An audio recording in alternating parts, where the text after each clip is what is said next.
I'm Paulina Leiser, producer of Focus Today. Thank you for watching this video, and make sure to check our other videos at theDove.us.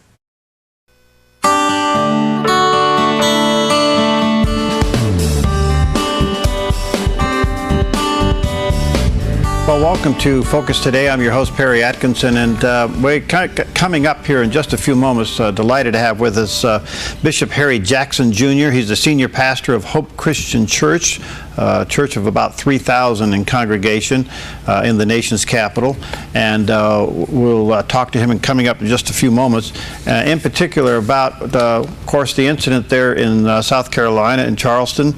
And we want to talk about how other churches and some churches are coming together and really trying to handle now this whole racial divide. And I want to say hats off to what they're calling the Reconciled Church. This was founded by Bishop Jackson and Bishop T.D. Jakes and James Robison.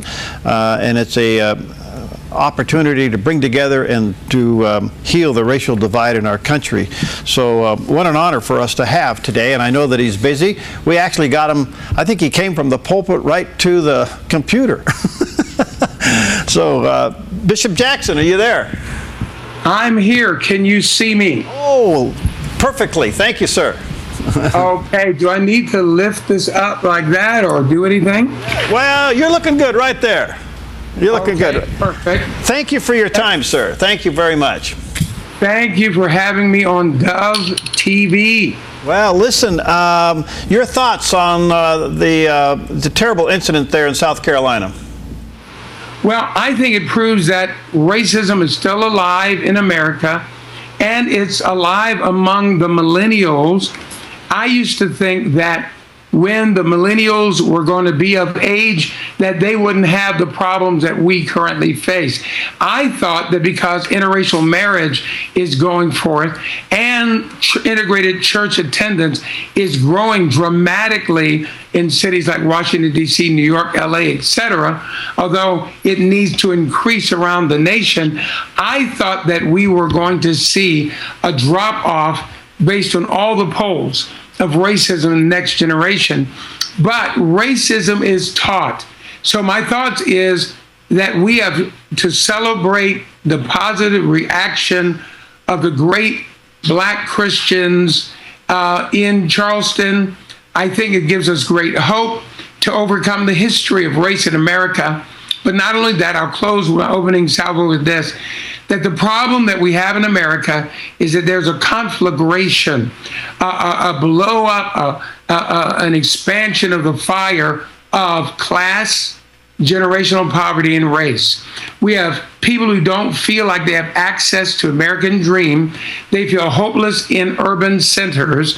And then if you add to that, you're in generational poverty, maybe you can't read, you don't have that kind of level of acumen and accomplishment, then you team with it, you're Black or Hispanic, you've got problems. So from the ghetto to the rural areas, there's a resurgence of race problems.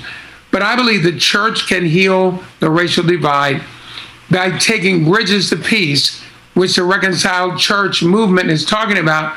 We can heal the racial divide on our watch. Well, I have to say, Bishop, beautifully said, by the way. The other thing is what the church in South Carolina did with the community and those who were trying to exercise this into a big race issue.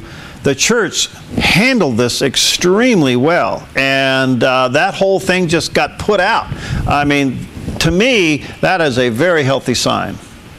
Yes, it is. We need to just expand on Charleston, and we don't need blaming right now. I think one of the things that my white friends suffer from at this particular point is guilt projection. We have a certain history in America, and along the line of race, I would call it America's original sin. But we have an opportunity, this generation of whites, whether you're young or old, along with Blacks, brown, and Asian believers especially, we have an opportunity to heal the racial divide. And I don't think that anybody listening to your broadcast today who doesn't happen to be Black should feel blamed but I want to challenge them to come alongside of me. Let's work together. That's what the Reconciled Church is about, to say, let's make God's dream. It was also Martin Luther King Jr.'s dream. It's really the American dream. This land will be a land of opportunity for all people and of freedom, a place of freedom to express our religious beliefs in and under the banner of Christ. Let's let that be the America we strive to produce. I think we can do it. All right, the Reconciled Church, now you and Bishop Jakes and James Robison have put this together. How's it going? Or how do people become a part of this? Well, go to our website, thereconciledchurch.org, and sign the covenant there. We have a covenant of peace, a covenant of reconciliation, and then send in your contact information, and we'll get in touch with you. But you can look there and see best practices. What we're doing is we have 7 conceptual bridges to peace, several spheres that will bring healing to the poverty class and race conundrum in America. And we're simply saying, if you see something there you like, identify with it, we'll get your coach. Then there are people that we want to, quote, franchise or empower to hold their own local meetings of reconciliation. So get involved by going to the website, get involved by following us on Twitter, get involved, and the Twitter handle is @thereconciled, @thereconciled, and you can follow us, get with us, work with us, and I'll answer any other specific questions, but that's where to start. All right, the tragic incident in South Carolina also, now it's ended up being an incredible example of how to really handle these things. There's no question about it. The shooter had intentions of creating a race riot, and the church and the community said, no, not on our property, not on our watch. Boy, that's a healthy sign. It is, and I think the same thing happened, many don't know, in Sanford, Florida. I was involved over 2 years ago there, and we brought together 65 church leaders. It's an untold story, and they said not on our watch, and therefore there was no rioting or violence in Sanford, Florida after the announcement, even though there were national people who wanted to come alongside and create a stir. There was no stir because the church decided, we're going to go to our pulpits, we're going to preach peace and reconciliation, and then we're going to start healing the racial divide. And they've got youth programs, after school programs, college preparation programs, entrepreneurial programs that they're working on right now in Sanford. And I'm going to recommend that the same type of things be done in Baltimore. We're working on that, Ferguson, Staten Island, and beyond. All right, Pastor, let me squeeze your pastor's heart for a moment, and that is the answer to this is the gospel. Yes. And we can deal away with racism by going to one race that's called the human race under the banner of Christ. Do you think pastors can see this? I think pastors can see it. Some can even say it, but fewer are willing to strategize around it and take positive action. So I believe pastors can see it. They need to also say it, as in from their pulpits, in their blogs, etc. And then they need to strategize. This is why we have best practices up at our website in order to make a difference and say, hey, what you're thinking about doing, somebody else has already done. Come join us in the work of healing America on our watch. Your thoughts on the whole Confederate flag issue? Well, my thought is I agree with Russell Moore. I almost said Russell Simmons. That would be the wrong Russell. I agree with Russell Moore, the Southern Baptist Convention, that as Christians, we want to take a symbol like that down. I'm a big First Amendment freedom person. I want freedom at almost any cost.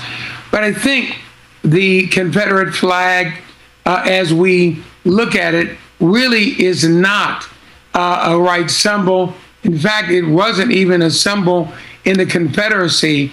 That was really a banner that was taken into battle by Northern Virginia Confederates. It was never the official flag of the Confederacy. So it belongs in a museum, and it doesn't need to be flown in a time of racial tension in which many people feel like they're oppressed and feel like they're being put upon. Now, memory of the ancient Selma days and the Birmingham bombings are coming back to people. And so that's why I'm against the use of the Confederate flag. And I'd say in your personal world, carry whatever you want to, but don't use public money to create trauma in the lives of a large number of your citizenship. Well, Bishop, you're an inspiration. Thank you, my friend. Two websites, I guess. Yours is thehopeconnection.org. And then what about the Reconciled Church? Where do they go? They go to the reconciledchurch.org, and there they'll find all these best practices, and they'll hear from people like Bishop T.D. Jakes, Miles McPherson, A.R. Bernard. You'll also hear a lot of great things. People partnering with us, I'll say this as we close, are people like Robert Morris of Gateway Church. We're getting Jack Graham from Prestonwood Baptist involved. He's got a great personal testimony. We hope to we have over 1,000 of these grass tops leaders, major Christian leaders, who are involved in the movement thus far, and we hope to have a grassroots movement beginning real soon. Well, thank you. We'll have the Dove take a look at it as well for the Dove Television and Radio Network. Well, thank you very much. And there are great pieces being put out right now in the Washington Post, USA Today, on this movement that are also posted at our website that your people need to hear. All right. Bishop, thank you. You're an inspiration, my friend. Keep up the good work. Our prayers are with you. Thank you for the opportunity, and keep up your good work as well, my friend. All right, God bless you. All right, we'll be right back.